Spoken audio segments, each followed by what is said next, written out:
Estes momentos de paz e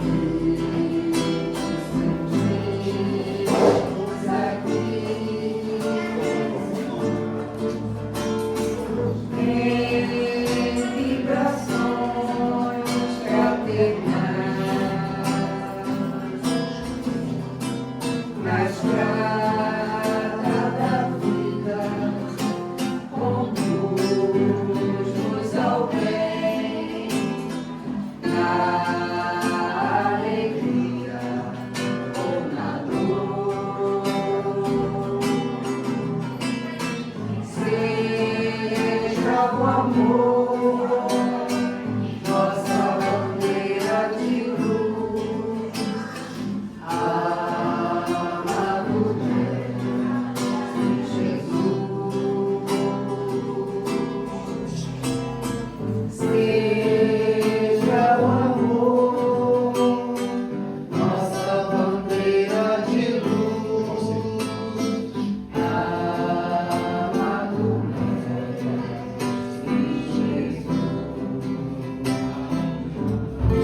Negócio Soares, ó. Boa noite a todos. Boa noite. Não, vou começar de novo. Boa noite. Boa noite. E ó, os nossos espíritos foram todos embora, aqueles infelizes que queriam atrapalhar o ambiente. Eles, quando cessa essa corrente assim, eles falam: não, vamos embora, aqui não dá para nós não. Meus queridos, é com muita alegria que recebemos vocês nessa noite. Um mês especial que nós vamos falar das obras de Allan Kardec, codificador. E nós começamos hoje com o meu amigo André, que vai falar do Livro dos Espíritos. Mas antes disso, dois avisos. O primeiro, aliás, ambos são para a mesma coisa. Nós precisamos de voluntários para o bazar aos sábados, que ocorre aqui das 8 da manhã até as 16 horas. Quer dizer, até as 15, né? Às 15 encerra. Às 16 a gente tem o estudo do Evangelho. Então nós estamos precisando de voluntários. E precisamos de voluntários também para a coleta de alimentos, que vai ocorrer todo segundo sábado do mês. Aí nós temos uma equipe que faz aqui no loteamento Samambaia e uma outra equipe que está fazendo lá na DIB do Alto da Serra. Então nós precisamos de voluntários, porque da última vez nós conseguimos a quantia de 180 quilos de alimentos. E se tivesse mais gente, a gente tinha conseguido mais. Então, eu sempre uso essa célebre frase da música do Djavan, porque acho que ela toca muito pra gente, né? Quando ele diz que sabe lá o que é não ter e ter, que ter para dar. Vou parar por aqui porque eu cantando sou horrível, mas com certeza a frase tocou em vocês como tocou em mim. Tem muita gente precisando. A gente agradece a todos aqueles que têm ajudado, que têm colaborado. Vejo o pessoal chegar ali com um saquinho de alimento, colocar ali às sextas-feiras, aos domingos, mas a gente ainda quer ir um pouco mais longe, tá? Então eu vou pedir o meu amigo Ari para fazer a leitura da noite de hoje. E depois, seu Rui, o senhor é que vai fazer a prece. Escalado. Quem mandou um cumprimentar aqui, Flávio? Boa noite, gente. Boa noite. Nos compromissos do trabalho. Nunca se envergonhe, nem se lamente de servir. Enriquecer o trabalho profissional, adquirindo conhecimentos novos, é simples dever. Colabore com as chefias através da obrigação retamente cumprida, sem mobilizar expedientes de adulação. Em hipótese alguma, diminuir ou desvalorizar o esforço dos colegas. Jamais fingir enfermidades ou acidentes, principalmente no intuito de se beneficiar das leis de proteção ou do amparo das instituições securitárias, porque a vida costuma cobrar caro semelhantes mentiras. Nunca atribua unicamente a você o sucesso dessa ou daquela tarefa, compreendendo que em todo trabalho há que se considerar o espírito de equipe. Sabotar o trabalho será sempre deteriorar o nosso próprio interesse. Aceitar a desordem ou estimulá-la é patrocinar o próprio desequilíbrio. Você possui inúmeros recursos promovedores. você possui inúmeros recursos de promover-se ou de melhorar a própria área de ação, sem recorrer a desrespeito, perturbação, azedume ou rebeldia. Em matéria de remuneração, recorde, quem trabalha deve receber, mas igualmente quem recebe deve trabalhar. Obrigado, querido. Obrigado. Quem trabalha deve receber e quem recebe deve trabalhar. Olha o quanto que a gente recebe quando a gente vem à casa espírita, né? Então nos cabe trabalhar dentro daquilo que nós podemos. Senhor Rui, por gentileza, a nossa prece inicial. Boa noite. Boa noite. Vamos elevar o nosso pensamento a Jesus, pedindo, através dessa espiritualidade amiga, que traga a intuição e o discernimento a cada um de nós, nessas reflexões da noite, que o nosso irmão André possa transmitir aos nossos corações aquilo que necessitamos, para que a gente possa fazer o conceito necessário para a nossa evolução espiritual. Eis aí, Senhor, é importante que possamos, a cada dia, subir um degrauzinho na escala da evolução, Senhor. E te pedimos que a Tua graça possa envolver os nossos corações. Agradeço por esse momento, agradeço por tudo que você nos oferta. Obrigado, que assim seja, Senhor. André, contigo, meu filho. Boa noite a todos. Boa noite. É com muita alegria que a gente vem a casa mais uma vez para um bate-papo de sexta-feira, que a gente possa ter o proveito necessário, colocando aqui os nossos corações, as nossas consciências, para que possamos seguir juntos, ombro a ombro, lado a lado, no caminho de evolução. Eu costumo sempre recitar uma poesia que veio pela pena abençoada de Francisco Cândido Xavier, que o nome dela é Espiritismo, e tem tudo a ver com o tema da nossa conversa de hoje. E começa assim: o Espiritismo é uma luz gloriosa, divina e forte, que clareia toda a vida e ilumina além da morte. É uma fonte generosa, de compreensão compassiva, derramando em toda parte o conforto da água viva. É o templo da caridade, aonde a virtude oficia e onde a bênção da bondade é flor de eterna alegria. É árvore verde e farta nos caminhos da esperança, toda aberta em flor e fruto de verdade e de bonança. É a claridade bendita do bem que aniquila o mal. É o chamamento sublime da vida espiritual.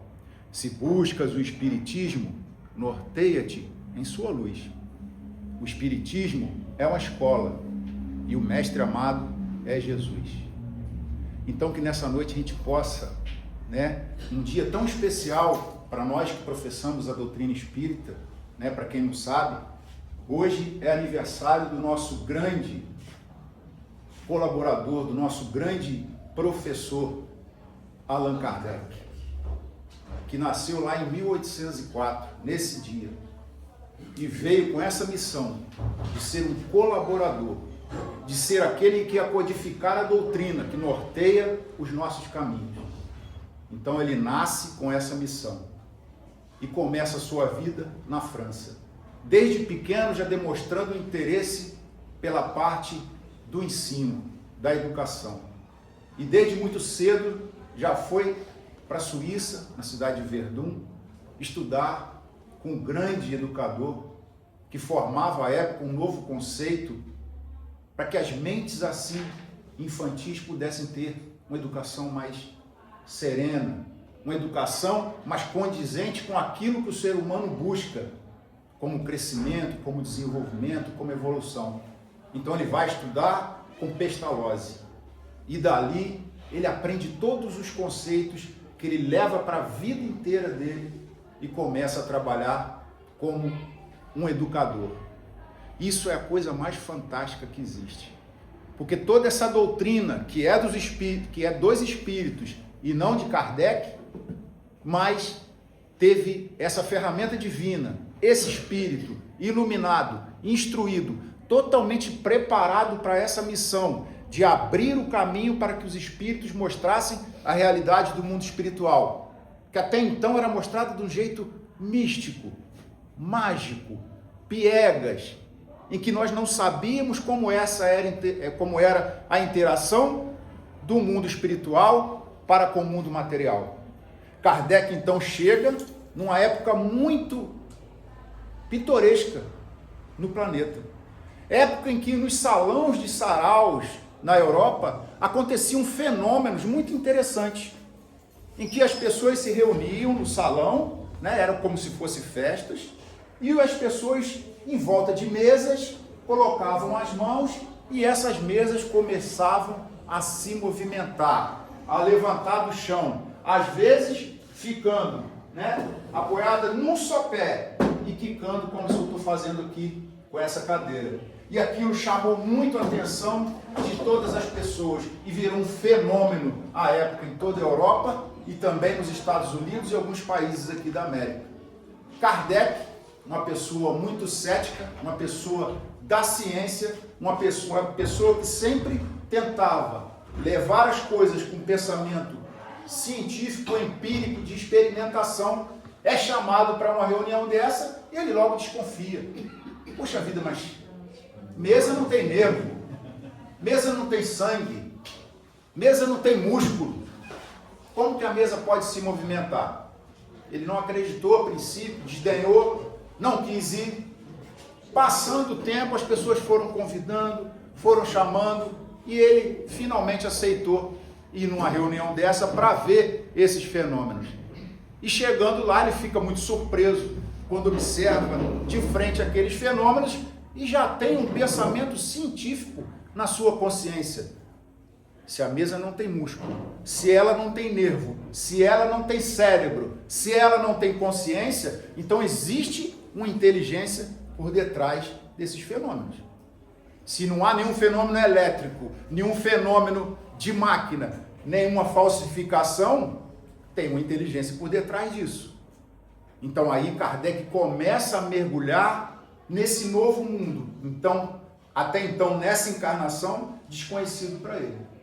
Nesse mundo da interação do mundo espiritual para com o mundo material. E ele começa a participar de várias sessões com muitos médiuns. E começa a observar que aqueles movimentos tinham alguém por trás.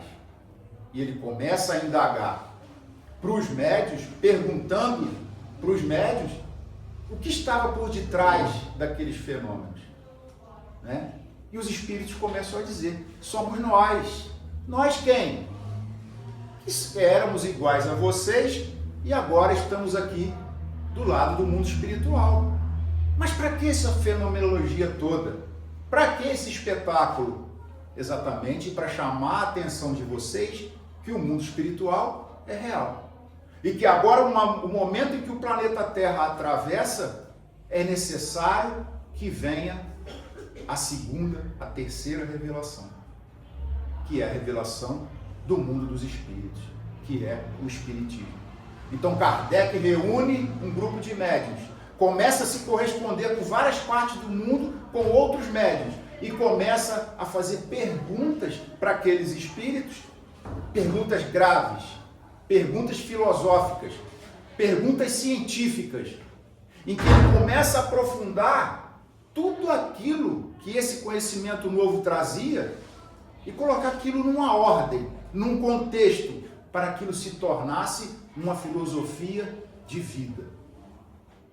E o planeta atravessava um momento crucial. O ateísmo crescia a largos passos. Havia na época o iluminismo. Havia à época a intenção de tirar Deus da vida do homem. O homem se achando agora o centro do universo. O homem se achando agora capaz de gerir a sua vida, de gerir todas aquelas coisas em que estamos inseridos enquanto ser humano, sozinhos. Eu sou o meu próprio Deus. É nesse exato momento conturbado em que os espíritos se mostram na realidade. Kardec começa a fazer as perguntas, começa a organizar isso num livro, e esse livro que a gente vai conversar essa noite é esse livro famoso, o Livro dos Espíritos. Todo mundo aqui já colocou a mão nesse livro? Não estou perguntando se leu. Todo mundo já colocou a mão? Todo mundo aqui já leu esse livro todo? Olha lá, gente. Quem não leu está balançando a cabeça, os espíritos vão pegar o pé de novo. Não falem mentira. Eles vêm. Agora uma mais profunda. Todos aqui já estudaram ou têm intenção de estudar esse livro todo? Não precisam responder. Mas a questão é grave. Dentro desse livro estão 1019 perguntas que Kardec fez aos espíritos. E são perguntas fundamentais para a nossa caminhada evolutiva. Porque tira tudo aquilo de místico, de mágico, daquela atmosfera do que isso pode acontecer, não pode acontecer, da onde que eu vim, para onde que eu vou, o que acontece com os espíritos que falham, depois que eu morrer, o que acontece com o meu corpo, e eu, para onde eu vou, tudo isso, gente, está nesse livro. E o mais importante disso tudo, nós que estamos nessa caminhada evolutiva, e que já nos consideramos espíritas, ou seja, tentamos levar a nossa vida de acordo com a filosofia que nos é apresentada nesse livro, temos que perder vamos dizer, esse orgulho de achar que esse livro é somente para nós, os espíritas. Não. Esse livro aqui é feito para todas as religiões. Opa, André. Então você está me dizendo que os evangélicos têm que ler esse livro? Os budistas? Os católicos? Não. Eu estou dizendo que esse livro, com essas verdades espirituais, são a base de caminhada para todas as religiões. Os conceitos do mundo espiritual, todo o ensinamento moral que está aqui contido, o consolo que nos dá de que ninguém morre, e de que nós estamos nesse mundo evoluindo, caminhando para chegar num patamar evolutivo melhor, serve a todas as religiões. Nessa quarta-feira, para ilustrar, eu tive uma surpresa muito grata. Eu fui convidado para conhecer uma nova casa, que não é espírita, no seu conceito mais raiz, mas é uma casa universalista, em que várias pessoas trabalhando, as salas de passe, com maca, um ambiente muito legal, muito gostoso. E durante a palestra, proferida por uma moça, nos seus 30 e poucos anos, com um conhecimento espírita, assim, da gente babar, falando com muita eloquência, falando com muita verdade e muito conhecimento da obra do Livro dos Espíritos e das outras obras básicas. Em certo momento da sua palestra, ela fala assim para o público: a nossa casa é uma casa universalista, mas a base de todo o nosso trabalho está na codificação de Kardec. Aquilo me levou nas nuvens, porque nós somos aqueles que acham que tem que ser tudo do jeito que a gente faz. As casas têm que ser todas da forma que a nossa casa é. O GEAL é a melhor casa espírita do Brasil. Gente, o espiritismo, essas noções do mundo espiritual, toda essa mensagem que foi trazida pelos espíritos e que foi codificada por Kardec em 1857 nesse livro inicial, é para a humanidade. E esses conceitos podem ser usados em qualquer doutrina, em qualquer religião. Então está na hora da gente abrir os olhos para a realidade de que nós professamos o espiritismo, mas esses conceitos não são nossos, são coisas completamente diferentes. A proposta de Kardec era que houvessem muitas casas espíritas, pequenos núcleos, nos bairros, reuniões de 20 pessoas, 15 pessoas, 10 pessoas, mas em todos os lugares, para que esse trabalho, como se fosse uma corrente, se espalhasse e chegasse para todos. E eu me preocupo muito com o rumo que anda a doutrina espírita, porque parece que nós espíritas somos uma elite do conhecimento religioso. É assim que eu sinto, tá, gente? É uma opinião minha. Aqui não está nada no livro, isso é uma opinião do André. Aonde que eu vou, quando você encontra um confrade, parece que são dois seres mais evoluídos do que todo mundo. Quando sabemos que nós espíritas somos os maiores. Eu não sou, não. Eu não estou devendo, não. Não, eu não estou, vocês estão, não estou, não. Maiores devedores. Somos, gente. Somos os maiores devedores.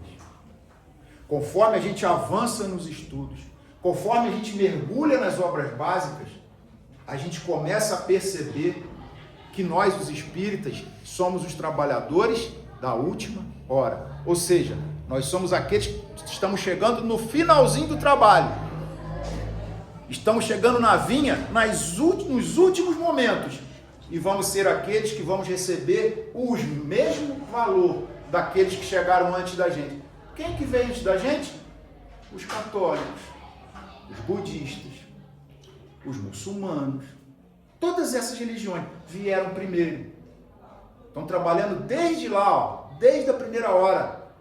E nós que chegamos agora na última hora, porque a nossa doutrina ainda é uma criança, 1857, 2025, somos uma criança. Só que a grande responsabilidade nossa é o quê? Nós temos menos tempo para fazer tudo isso que as outras estão fazendo há milhares de anos. Então o compromisso que é colocado à nossa frente é enorme. A responsabilidade que temos enquanto espíritas é enorme. E essa tarefa de divulgar o Evangelho de Jesus à luz da doutrina espírita é o papel que cada um de nós tem que exercer no mundo de acordo com o que a gente consegue. Não é porque eu tenho que fazer palestra, não é que eu tenho que ir em seminário, não é que eu sou obrigado a ir lá no trabalho da cesta básica, mas sim contribuir com aquilo que eu já dou conta. Ah, o que eu dou conta? Vim na casa uma vez por semana, assistir a palestra, tomar um passe, excelente. É daí que se começa um trabalho gradual, focado, para que lá na frente eu consiga fazer mais. Então eu estou sempre repetindo isso aqui para vocês. Quando vocês veem um espírito muito capacitado, fazendo um trabalho excelente no bem, exemplo, Chico Xavier. Ali tem um treinamento de milhares e milhares e milhares de encarnações. Não foi de ontem para hoje. Chico não nasceu aquele anjo de pessoa que ele era. Ele se tornou aquele anjo em consequentes encarnações, sofrendo, aprendendo, evoluindo, para se tornar aquele ser de luz que ele se tornou. Proposta essa que cabe para você, para você, para você, para você, para você, para todos nós. Essa é a missão, esse é o convite. Nós estamos num planeta de provas e expiações, já em transição para mundo de regeneração. E muitos de nós espíritas ainda não nos demos conta da importância crucial desse momento.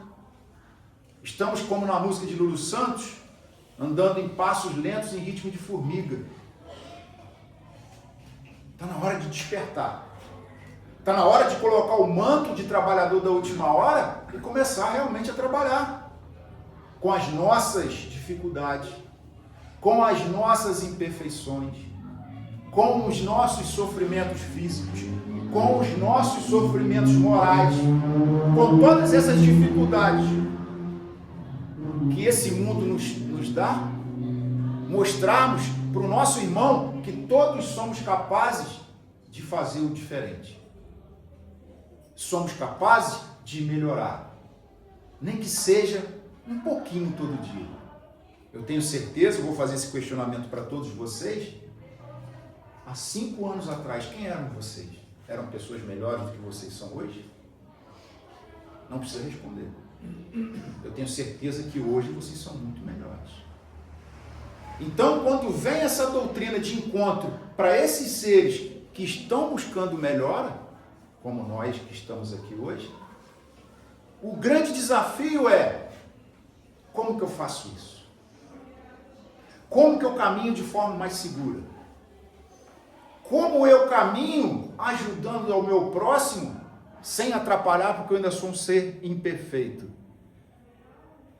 Mirando todos esses missionários que trabalham para Jesus e que às vezes a gente olha, acha bonito e fala assim: eu não dou conta, eu não consigo. Sabe por que a gente não consegue? Porque a gente quer ser logo igual o Chico Xavier.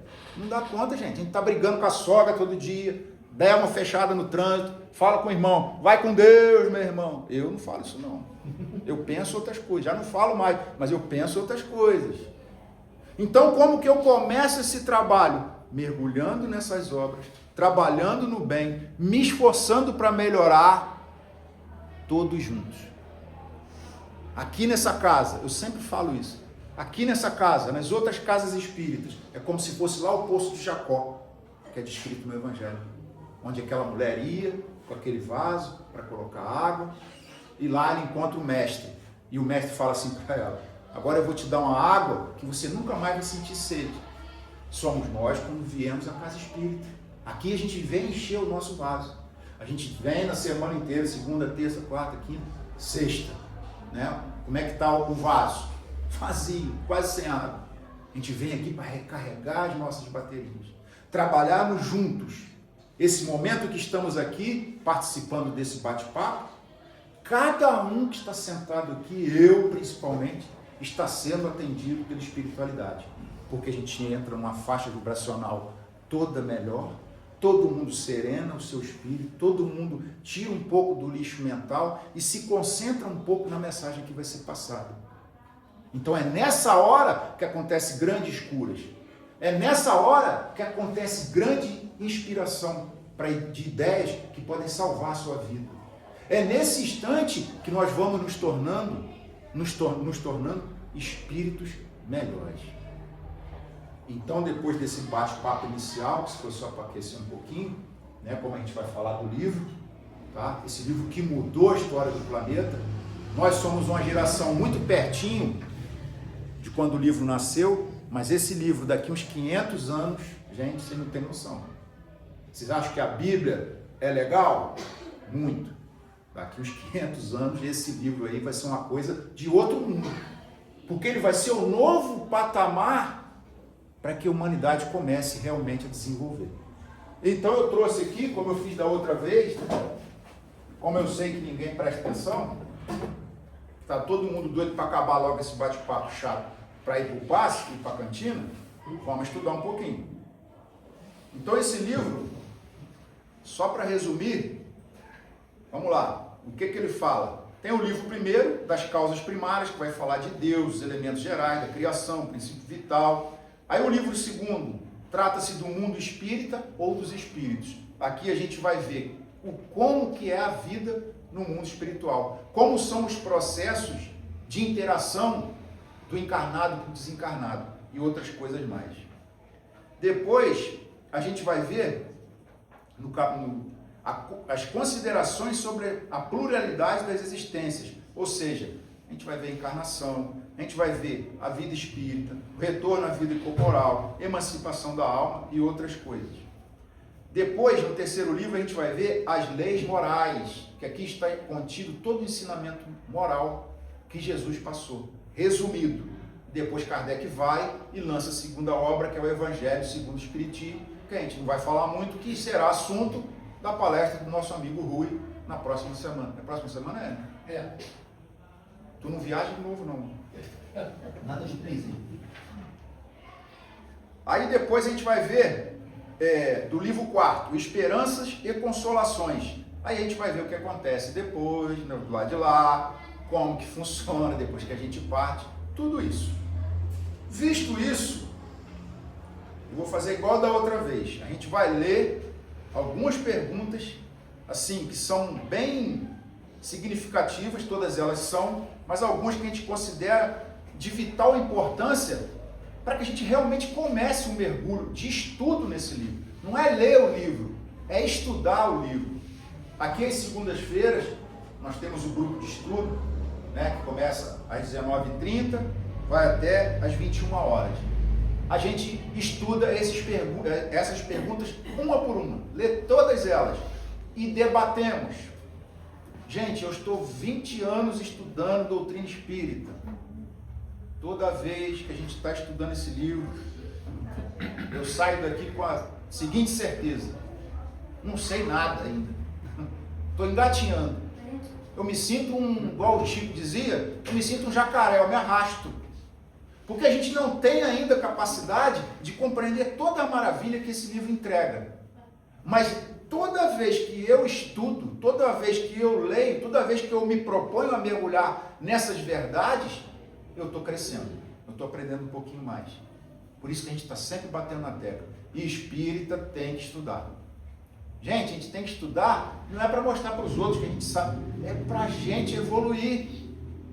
É para a gente sair daqui, desencarnar, perder o corpo físico, chegar do lado de lá e ter ciência de que, opa, desencarnei, estou do lado de cá.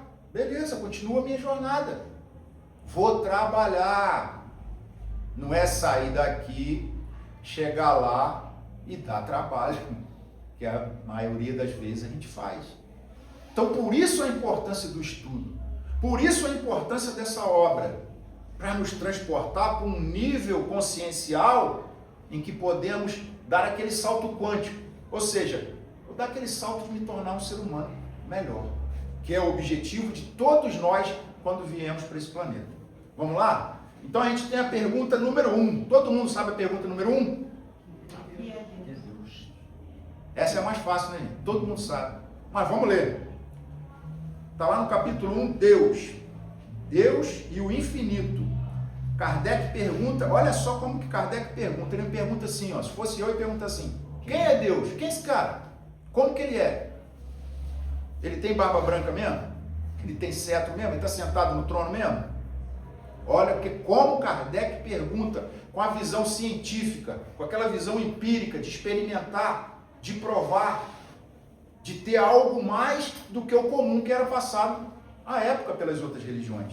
Ele pergunta assim: que é Deus? Que é Deus? E os espíritos respondem: Deus é a inteligência suprema, causa primária de todas as coisas. Ou seja, é o ser mais inteligente e é o ser que sempre existiu. Ele é a causa de tudo que a gente vê, que a gente percebe, que a gente toca, que a gente sente. Esse é Deus. Está acima de tudo.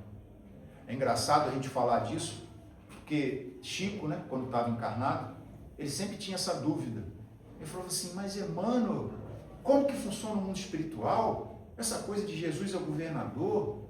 Tá, eu sei, beleza. Mas e Deus? Ficou tanto perturbando Emmanuel com essa questão, que Emmanuel falou assim com ele: tá bom, Chico, essa noite eu vou te levar desdobrado no mundo espiritual, vou te mostrar um pouco de Deus. Aí levou. Aí o Chico conta que Emmanuel pegou ele, tirou ele do planeta Terra, mostrou: ó, aqui é o planeta Terra, tá vendo? É aqui que você vive. Aí foi afastando, aí daqui a pouco ele conseguiu ver o sistema solar inteiro, o nosso Sol, os nossos planetas aqui do nosso sistema girando. Aí ele foi vendo aquilo tudo e falou: nossa, que grandiosidade. Aí foi afastando cada vez mais. Aí ele viu outro sistema solar do lado do nosso. Aquilo foi aumentando, aumentando. E Emmanuel afastando ele. Daqui a pouco Emmanuel afastou e mostrou: olha só, essa aqui é a nossa galáxia. Aí, meu Deus, que grandiosidade, que coisa imensa. E continuou afastando. Aí daqui a pouco Emmanuel: olha só, isso aqui é um conglomerado de galáxias. Aí o Chico falou assim: Emmanuel, me leva de volta. Me deu uma vontade de tomar um café com um pão de queijo. Maravilhoso. Aí ele fala assim: mas e Deus? Emmanuel, Deus está acima disso tudo. Então aqui já nos Kardec, né, e com esse exemplo de Chico, a gente já tem uma noção que aquele Deus que a gente aprendeu no colégio, lá na aula de religião, o Deus que nos mostraram nas outras filosofias religiosas, ele é muito pequeno comparado com o Deus que o Espiritismo apresenta. Deus não é o Deus dos exércitos. Deus não é um Deus de um povo, de uma classe, de uma religião, de uma doutrina. Deus é o Deus dos universos infinitos. Então, quando a gente começa a estudar o Espiritismo, a gente se sente muito amparado, porque nós, cada um de nós, é filho desse Deus. Desse Deus.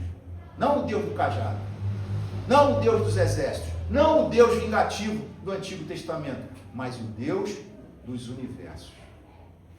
Então vamos lá. Aí eu vou pular para a pergunta 4, em que está lá, provas da existência de Deus. Quanta gente, à época de Kardec, se tornou ateu, que havia esse movimento, né, do esvaziamento das religiões, da crença de que o homem era o centro do universo. Aí Kardec pergunta, onde se pode encontrar a prova da existência de Deus? Aí os espíritos respondem, numa máxima que aplicai às vossas ciências, não há efeito sem causa. Procurai a causa de tudo que não é obra do homem e a razão vos responderá. Aí Kardec ainda faz um comentário. Para crer em Deus, basta lançar os olhos às obras da criação. O universo existe, portanto, existe uma causa. Duvidar da existência de Deus seria negar que todo efeito tem uma causa e pretender que o nada pode dar origem a algo. Ou seja, gente, vamos pegar vamos botar uma caixa de 40 por 40, né? Um cubo de 40 por 40.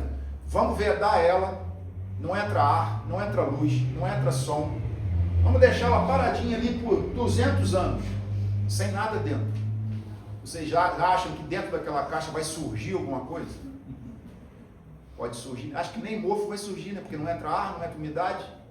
Ou seja, não vai surgir nada. Como que do nada pode surgir alguma coisa?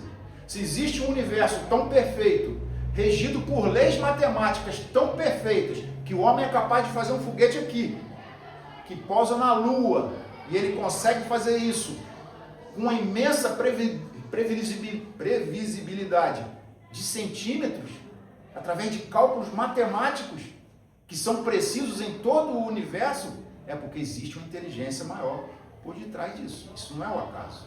Tem algo mais disso. Aí, seguindo, eu pulo para a pergunta 17. E agora vou. Aqui fala, elementos gerais do universo, conhecimento do princípio das coisas, né? Porque a gente sempre tem essa dúvida. Mas como que surgiu tudo? Como que eu parei aqui? O que eu estou fazendo aqui agora, nesse local? Como assim? Como que surgiu isso tudo? Como que o homem começou? Aí a pergunta 17. O homem pode conhecer o princípio das coisas? Resposta. Não. Deus não permite que tudo seja revelado ao homem aqui na terra. Por quê, gente?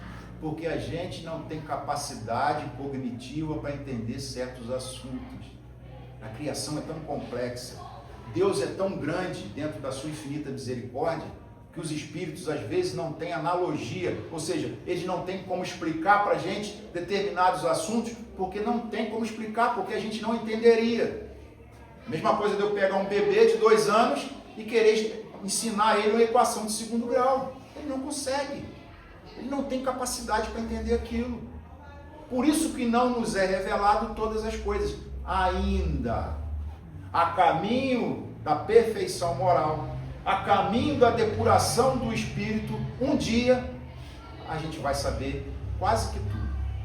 Seremos espíritos puros, iguais a Jesus, com todo conhecimento, com toda moral, com toda inteligência. Chegaremos lá. Aí eu vou para a pergunta 27. Né? Espírito e matéria. Haveria sim 2 elementos gerais no universo, a matéria e o espírito? Resposta. Sim, existe a matéria e o espírito. Sim, e acima disso tudo, Deus, o Criador, o Pai de todas essas coisas. Essas 3 coisas, matéria, espírito e Deus são o princípio de tudo que existe, a trindade universal. Mas é preciso acrescentar ao elemento material o fluido universal, que desempenha o papel de intermediário entre o espírito e a matéria. Então, tudo que a gente tem nesse mundo, esse móvel, a garrafa, meu corpo, essas cadeiras, é feito de fluido cósmico. O fluido cósmico é a substância pela qual Deus e os espíritos puros formam todas as coisas. Ok? Que desempenha um papel intermediário do espírito e a matéria propriamente dita. Esta muito rudimentar para que o espírito possa agir sobre ela. Embora possamos, sob um determinado ponto de vista, classificar o fluido universal como elemento material. Ele se distingue por propriedades especiais. Se fosse precisamente matéria, não haveria razão para que o espírito também não o fosse. Ou seja, muitos espíritas acham que o nosso espírito não é matéria. E é matéria. É uma matéria diferenciada, é uma matéria mais fluídica, mas ainda assim é matéria, porque é feito de fluido cósmico. Ok? Ele se encontra entre o espírito e a matéria. É fluido, assim como a matéria é matéria, pelas inúmeras combinações que estabelece com ela sobre a ação do espírito. O fluido universal é suscetível de produzir uma infinita variedade de coisas, das quais conheceis apenas uma pequena parte. Ou seja, a gente conhece muito pouco ainda. Por isso que a ciência está sempre evoluindo.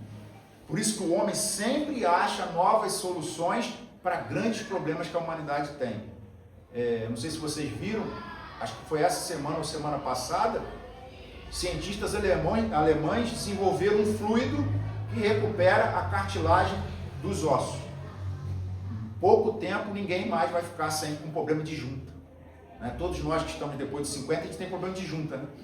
Junta e joga fora. Isso será sanado, porque o homem, como Jesus preveu lá atrás, vocês farão tudo que eu faço e muito mais.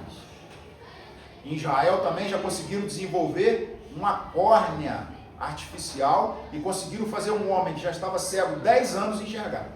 Olha só, gente. O que Jesus fez que fazia com os cegos? Não é isso? Então todos nós vamos fazer. Vamos chegar lá. Aí seguindo, vamos para 35. A gente já começa a falar do espaço universal. Né? Você lembra do Chico, né, que Deus fez aquela viagem? Aí Kardec perguntou, o espaço universal é infinito ou limitado? Resposta, infinito. Supõe limites para ele? O que haveria além? Isso confunde a tua razão, bem eu sei. No entanto, a razão te diz que não pode ser de outro modo. O mesmo ocorre com o infinito em todas as coisas. Não é na vossa pequena esfera que podereis compreendê-lo. Esse é o nosso grande problema como seres humanos. A gente começa a medir tudo que a gente vê, que a gente conhece, que a gente enxerga, que a gente sente, com o nosso método. Com o método do meu olhar, com o método da minha evolução, com o método da minha inteligência. Isso tudo é muito pequeno perante a grandiosidade do que Deus criou. Mas graças a Deus, que já podemos caminhar de olhos abertos com essas informações. Sabendo que assim, é difícil, eu ainda não posso saber, mas saberei. Todos nós saberemos. Todos nós um dia seremos anjos. Já escutaram essa música? Um dia todos nós seremos anjos. Que a minha digníssima patroa, junto com o Didil, cantam tão bem, junto com o nosso amigo Gui, também esqueci o nome dele, vai cantar também daqui a pouco, tenho certeza. Um dia todos nós seremos anjos, na velocidade em que cada um der conta. Isso é mais um tesouro que a doutrina espírita nos ensina, saindo um pouco aqui da questão da pergunta. Todos nós, gente, sem exceção, seremos espíritos puros, mas a velocidade da caminhada é determinada por cada um de nós. Deus não interfere no nosso livre-arbítrio. Deus não fala assim, o Didil já toca violão, então eu vou dar uma puxadinha nele, vou colocar ele aqui nesse patamar, porque ele toca violão tão bem, né? Canta tão legal. Não é assim não, gente. O esforço tem que ser no seu mundo íntimo. O esforço tem que ser na transformação moral. De eu me depurar, de eu me livrar das escamas, principalmente do orgulho e do egoísmo. Vamos lá, que é o tempo hoje. Aí eu pulo para a pergunta 50, que já é da criação. tocar num assunto polêmico que todo mundo gosta nos estudos. Povoamento da Terra, Adão. Pergunta 50. A espécie humana começou a partir de um só homem? Não. Aquele que chamais de Adão não foi o primeiro, nem o único a povoar a Terra. Olha, gente, isso dá uma dor de cabeça. Isso dá uma dor de cabeça quando a gente vai explicar isso. Aí a gente chama para o raciocínio. Se tivesse sido colocado só um homem e uma mulher no planeta, hoje nós seríamos 8 bilhões de espíritos encarnados? Vocês acham que seríamos? A ciência comprova que não tem como. Por quê? Consanguinidade. Lembra que as mães falavam antigamente lá, não pode namorar prima, não pode namorar, lembra? Exatamente por causa disso. Então, como um homem e uma mulher ia sair toda a população do mundo? Isso é inviável cientificamente, biologicamente falando. Então, a doutrina espírita aqui já nos mostra que temos que ser inteligentes e principalmente racionais. E quando confrontaram o espiritismo dizendo, tem muita coisa que vocês falam aí que não é científico. Aí Kardec orienta, então sigam a ciência sempre. Só que até agora, todo o conteúdo desse livro e das outras obras básicas, a ciência não conseguiu derrubar nada. Fica aquela briga, né? Você não prova, mas você não nega. E nós estamos nesse meio, escolhendo onde vamos, para que lado vamos olhar. E na certeza de que aquele cara lá, Jesus, está no comando do planeta. E nós somos os seus tutelados. Continuando, pulando da 50 a 55. Obrigado. Aqui a gente vai ver a pluralidade dos mundos, ou seja, olha só a pergunta de Kardec, 5.5. Todos os globos que circulam no espaço são habitados? Todos. Resposta, sim. E o homem da Terra está longe de ser, como pensa, o primeiro em inteligência, em bondade e em perfeição. Há, no entanto, homens que se acham poderosos e imaginam que apenas esse pequeno globo tem o privilégio de ter seres racionais, orgulho e vaidade. Acreditam que Deus criou o universo somente para eles. Olha, gente, se a gente for olhar o universo, né, dá uma bugada lá, vai na internet, dá um Google e dá uma pesquisada assim, as galáxias do universo. Gente, a nossa galáxia, tem quantos sóis, Robert? A nossa galáxia? É. De 200 a 400 bilhões. A nossa galáxiazinha só, onde está o planeta Terra e o Sistema Solar, tem de 200 a 400 bilhões de sóis. Cada solzinho desse carrega ali no mínimo 7, 9 planetas. Faça uma conta. E todos, tá aqui, ó, todos os globos são habitados. André, mas mandaram um foguete lá em Marte, não tem nada lá, só tem areia. Não tem seres corpóreos, mas tem espíritos habitando naquele planeta. Em todos os planetas do nosso Sistema Solar e em todos os outros planetas que rodeiam esse universo infinito. Tá bom, gente? 69. Princípio vital. Vida e morte. 69. Por que uma lesão do coração, mais do que de outros órgãos, causa a morte? Resposta. O coração é uma máquina de vida, mas não é o único órgão cuja lesão ocasiona a morte. O coração é apenas uma das engrenagens essenciais. Por que eu quis ler isso aqui? Isso aqui, Kardec está perguntando no contexto de 1857, em que o coração era visto como o órgão mais importante do corpo humano. Hoje nós sabemos que ele é não é o mais. Ele tem a função dele, na função dele ele é primordial. Mas e o fígado? E o intestino? E o nosso cérebro? E os nossos rins? Todos eles têm um papel fundamental nesse conjunto. Mas o ser humano daquela época, com o conhecimento que tinha, no caminhar que a ciência tinha conseguido chegar, se achava que o coração era o órgão mais importante, quando não é a verdade. 7.7. Inteligência extinto. E não, minto, errei. É mundo espírita ou dos espíritos. Origem e natureza dos espíritos. 7.7. Os espíritos, olha só, gente, para a gente não criar aura de misticismo. Os espíritos são seres distintos da divindade ou são, na realidade, apenas emanações ou porções da divindade. E por essa razão, chamados de filhos de Deus? Resposta: ó Deus, eles são sua obra, precisamente como um homem que faz uma máquina. Essa máquina é obra do homem e não ele próprio. Ou seja, o homem fez o carro. Ele é o carro? Não. O carro é criação do homem, mas o homem não é o carro. Mesma coisa Deus. Deus criou os espíritos, ele é espírito? Não. Deus não é espírito, tá, gente? O que existe mesmo no universo que a gente leu lá atrás? Quais são as três coisas que existem no universo?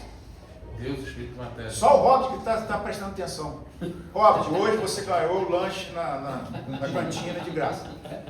O resto vai pagar tudo dobrado. Gente, existe Deus, Espírito e Matéria. Então Deus não é Espírito. Correto?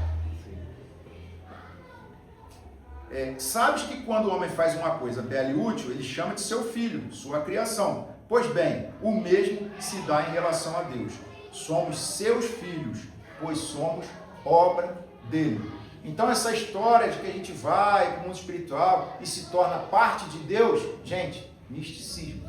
Ninguém é parte de Deus, nós não temos condições de ser parte de Deus. Nós somos filhos dele, criações dele, ok? 9.3, perispírito. Todo mundo tem uma noção básica do que é o perispírito aí? Tem gente que não balançou a cabeça, então não sabe. Vamos lá. O que é o perispírito? Todo mundo viu o filme Nosso Lar? Quem viu, levanta a mão. Quase todo mundo viu. Vocês lembram quando o André Luiz chegou no umbral? Como é que ele estava? Com um rombo na barriga, todo arrebentado, roupa rasgada. Como que ele estava lá? Aquilo lá é o corpo dele? Onde que estava o corpo dele? Para aqueles que estão acordados, aonde que estava o corpo do André Luiz? No cemitério, né? Então como que ele estava lá no Nosso Lar? Porque ele estava usando o perispírito dele. O que é o perispírito dele? O perispírito é isso aqui, ó. Quando o André morrer, desencarnar, eu chego do outro lado igual a mesma coisa que eu estou aqui, ó. Eu só não tenho corpo. Eu só não tenho corpo físico. Mas eu sou isso aqui. O perispírito dá a forma para o corpo. Ou seja, tem o corpo, tem o perispírito e tem o espírito, grosseiramente falando, tá? Isso é o básico. Tem muito mais coisa. Mas grosseiramente falando, são três: corpo, perispírito e espírito. O perispírito dá a forma que vocês têm. Por exemplo, o Didil vai desencarnar no ano de 2098. Ele vai chegar lá com esse perispírito aqui, igualzinho, mesma coisa. Ele só não vai poder, vai ter uma vantagem. Ele vai pegar aqui na parede, ó, passa lá pro lado de lá, não bate na parede. Por quê? Porque não tem mais matéria densa. Ainda é matéria, o perispírito ainda é matéria, tá, gente? Mas é uma matéria mais fluídica. Fluídico, sensível, ok? Então, o perispírito é isso. O espírito, 93, o espírito propriamente dito encontra-se descoberto ou, como pretendem alguns, circundado por uma substância qualquer. O espírito é envolto por uma substância que para ti é vaporosa, mas ainda bastante grosseira para nós.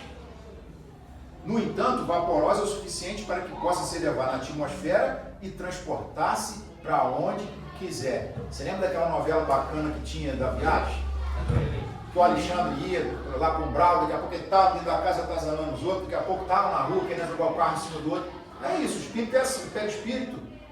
Quando a gente está no mundo espiritual, a gente pensa, pumba, viaja para lá. Pensa, pumba, vai para o outro lado. É assim que funciona, não existem barreiras. A gente está livre. Por isso que a gente fala que o espírito anseia pela liberdade, ou seja, anseia para sair fora do corpo grosseiro, para poder viajar para melhores paragens. Aí Kardec faz um comentário aqui, ó.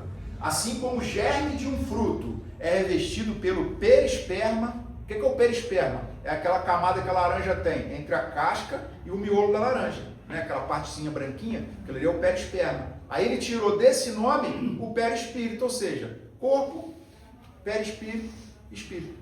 Ok? O espírito, propriamente dito, é circundado por um envoltório, que por comparação pode chamar-se de perispírito. Então esse nome foi Kardec que batizou, tá, gente? 94. De onde o espírito tira o seu envoltório semimaterial? Ou seja, o meu perispírito, essa forma que eu carrego, né, que vai para o mundo espiritual. De que é feito isso? Da onde que vem? Do fluido universal de cada planeta. Ou seja, tem o filme do Super-Homem, não tem? Que ele é da onde? Krypton. E ele é igualzinho a gente, todo mundo viu isso? Que balela, gente. Como é que o cara lá de outro planeta, do outro lado do universo, com outra atmosfera, com outro tipo de alimentação, com outro tipo de pressão atmosférica, com outro tipo de iluminação de sol, vai ter o corpo igualzinho ao nosso? Isso é cientificamente impossível. Ele teria que ter um corpo diferente, ele teria que ser pelo menos verde. É que aí a gente sabia que ele era um ET. Eu vejo Super-Homem e falei, esse cara não é ET nada, ele é igual a gente. E pior, bonito, dá até vontade de ser mulher. É uma coisa. E a gente assiste esses filmes e acredita naquilo. Aí quando a gente vem para casa espírita, a gente fala assim, o espírito vai daqui para lá, a gente fica assim, pô, mas o André é mentiroso, não vai nada. A gente acredita no Super-Homem, não acredita no espírito, gente. Os médicos têm medo de espírito. Está na hora da gente despertar, da gente aceitar essas verdades na nossa vida e viver isso. Tem médico aí que fala, nossa, eu levantei de noite, vi um espírito cair durinho. Você não é médico? Eu não tenho medo, não. Dona Joana, como sempre, não tem medo. Aprenda com Dona Joana.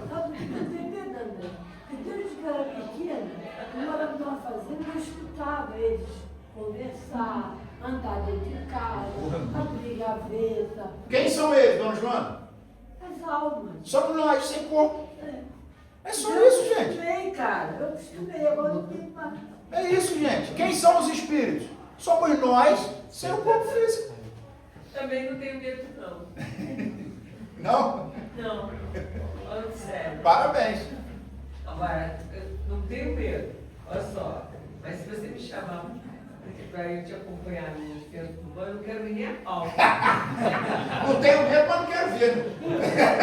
Entendeu? De jeito nenhum. Entendi. Eu não tenho medo, não, André. No elevador dos fundos do banheiro, que parece um caixão. André, eu não tenho medo de ver. Não, eu sei que você Eu não tem não tenho medo. de ver. Eu sei. Te conheço. Vocês estão por toda parte. Eu te Nós conheço. somos espíritos. Se nós somos espíritos, tem medo de espírito por quê? É lógico. É isso aí. Aí, gente. Você não aprende. Dona Joana, quando acabar a palestra, quando acabar lá o passe, Dona Joana estará na cantina para ensinar vocês a não ter medo do espírito. 94. Continuando no pé de espírito, tá, gente? Que isso é dúvida de todo mundo. De onde é? 94A. Assim, quando os espíritos que habitam o mundo superior vêm até nós, eles tomam um perispírito mais grosseiro? Olha a resposta. É preciso, como já dissemos, que se revistam da vossa matéria. Então, como que vocês acham que Jesus, que foi o único espírito puro que pisou no planeta, veio aqui e ele tinha um corpo igual ao nosso? Por quê? Por quê? Ele já estava no outro patamar. Por que ele veio com um corpo igual ao nosso? Porque ele estava no nosso planeta, encarnado no nosso planeta. Então ele tinha que ter um corpo biológico semelhante ao nosso. Mas segundo informações espirituais, ele ficou 1000 anos diminuindo a sua vibração para poder encarnar no planeta Terra com o nosso corpo grosseiro. 4 ou 5 mil anos. 5 mil. 4 ou 5 mil anos. Uns falam 1000, outros falam 4, 1000 outros anos falam na 10. Isso aí. Ficou um tempão diminuindo a vibração para poder encarnar, porque nós somos ainda, gente, muito animalizados, ok? Por isso que quando a gente leva uma fechada, por isso que quando a sogra briga, a gente vira uma fera, porque nós somos mais instinto do que consciência. A gente vive mais pelo instinto do que pelo espírito. Mas graças a Deus, todos nós a caminho da perfeição. Vou ler só uma última, tá, gente? Que acabou o tempo, tinha mais 15 coisas aqui para ler, não vai dar tempo. Então eu vou ler logo a 886, que é uma das que eu mais gosto. Que eu acho que todo mundo sabe aí, né? Hobbit no Vale, O BIP. Está lá na lei de justiça, amor e caridade. Caridade e amor pelo próximo. Aí a gente fica assim, gente, como que, né, você fica se perguntando, como que eu vou fazer caridade? Como que eu faço o bem? Como que eu ajudo o meu semelhante? Como eu posso ser um ser melhor? Aí Kardec pergunta, qual o verdadeiro sentido da palavra caridade, tal como Jesus a entendia? É o famoso BIP. Por que BIP, para quem não conhece? Benevolência para com todos. Indulgência para com as imperfeições alheias. Perdão às ofensas. Não responda, não levanta o braço. Alguém aí já consegue praticar essa caridade? Nós lá do Castelo São Manuel, eu, minha esposa, Pedro, Angélica, a gente ainda não consegue não, mas eu acho que tem alguém lá de Itaipava, que Cascatinho, talvez já consiga. Estamos longe disso, gente. Longe disso. Na luta para vencermos os nossos instintos. Na luta para nos tornarmos mais espíritos do que carne. Na luta para que a gente se liberte de todas as imperfeições que durante milênios, em sucessivas encarnações, a gente vem acumulando. Aí a gente olha, nossa, mas que difícil, né? Dizem que a distância do verme para a gente, em evolução, é a mesma distância de nós para Jesus. Aí a gente, caramba, mas falta muito. Não, gente, vamos pensar o seguinte, a gente chegou na metade do caminho. Agora é a próxima jornada. E todos nós vamos chegar lá. Todos nós. Quando a gente está numa sexta-feira, quente, gostosa, em que poderíamos estar nas nossas casas, desfrutando dos nossos lanches, vendo uma televisãozinha, conversando uns com os outros, jogando conversa fora, poderíamos estar numa festa, poderíamos estar num ambiente social se divertindo, e já conseguimos vir com a casa religiosa para escutar um pouquinho da doutrina de Jesus, mostra que a gente já está no caminho certo. Então o que eu queria passar para vocês hoje é isso, lembrar para vocês que esse mês inteiro, todas as palestras são em comemoração ao aniversário do Codificador. Então semana que vem a gente vai ter o Rui com o Evangelho, aí na próxima a gente vai ter o Robert com a Gênese, depois a gente tem o Luiz Guilherme que vai fazer o Livro dos Médiuns, e depois para fechar a gente vai ter o Valci com o Céu e Inferno, que principalmente de inferno ele sabe tudo. Tá bom? Por isso ficou para mim o livro. Que a gente possa ter uma semana abençoada, que a gente possa, gente, cada vez mais mergulhar nessas obras com seriedade, com leveza, com carinho, para que a gente consiga assimilar esses conhecimentos e botar em prática no dia a dia, gente. Senão não adianta nada. Não adianta nada a gente ficar acumulando teoria e não conseguir botar em prática. Então o convite que a doutrina espírita faz para cada um de nós é para que a gente possa se renovar todos os dias. Todos os dias se renovar. Todos os dias se melhorar. Alguém alguma vez perguntou a Chico, o que de mais importante você aprendeu com a doutrina espírita? E ele respondeu, o mais importante que eu aprendi com a doutrina espírita é que a gente precisa se melhorar sempre, renovar sempre. Tá bom, gente? Desculpa que eu passei um pouquinho de horário, fiquem com Deus e vamos para o passe, né, com essa sintonia de amor no coração, para que a gente consiga o objetivo que a gente veio buscar aqui, tá bom? Fiquem com Deus. Bem, a gente agradeceu no início, agradece novamente a todos vocês, encarnados e desencarnados. Eu sou daquele time que se vê um espírito sai correndo. Lamento, eu sou assim. Dona Joana não tem medo, eu ainda tenho que evoluir, né? Sou espírita de fora também, então não estou sozinho, pronto. Oi.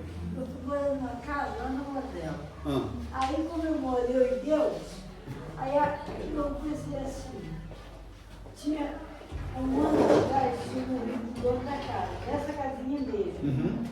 Aí Aí tinha 2, 3 dias que eu estava na casa, eu estava muito barulho. Aí eu disse assim, que bom que eu não moro sozinha aqui. Mas olha como é que é a diferença minha para a senhora mora com Deus, eu ainda estou longe disso, então tem que ter medo do espírito mesmo. Né? Não, mas eu achei interessante, só tinha uns 5 meses que o rapaz tinha morrido com o senhor. Mas ele não morreu, ele só Aí- desencarnou. Aí eu peguei e pensei assim, porque lá na nossa, eu estou longe da minha família, né? Aí eu fiquei assim, que bom que eu não moro sozinha aqui, porque tem muita gente. Bom. Tem alguém na casa hoje pela primeira vez, não? Tem? Só? Mais alguém? Você não vai, não? Sejam muito bem-vindos. Espero que vocês tenham recebido aqui aquilo que eu recebi desde o primeiro dia que eu estou aqui. Já vão para mais de um ano, que é o acolhimento. Considerem-se acolhidos, sejam muito bem-vindos. Para quem não conhece, o André falou, esse mês nós temos a doutrina nas 5 semanas, perdão. Então, convido a todos que venham. Você veja que o André leu 8 perguntas do Livro dos Espíritos. São só 1019. Quer dizer, então a gente tem muito ainda para aprender, muito para estudar, muito para adquirir. Isso só de uma obra. Sem contar que Francisco Cândido Xavier escreveu mais de 400 obras. Então o Espiritismo a gente tem que estudar todos os dias, o dia todo, se fosse possível. Tá? Convido os irmãos agora a elevar o pensamento a Deus, a Jesus, a Maria Santíssima, a cúpula espiritual que rege esta casa, aos nossos carinhosos anjos de guarda, nossos amigos, nossos anjos protetores, agradecendo pelo manancial de conhecimento que nós recebemos nessa noite,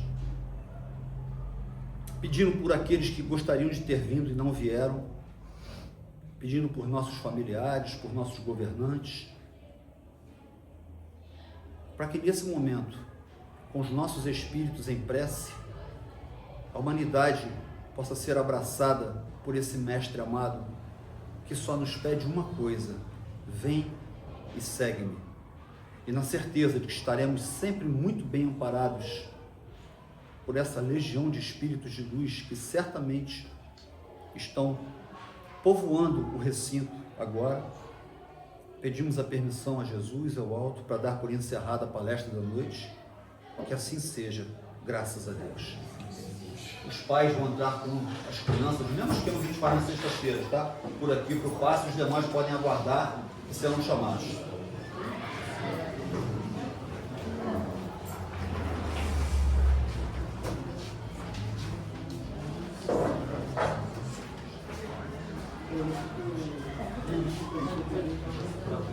Filho, tá aí?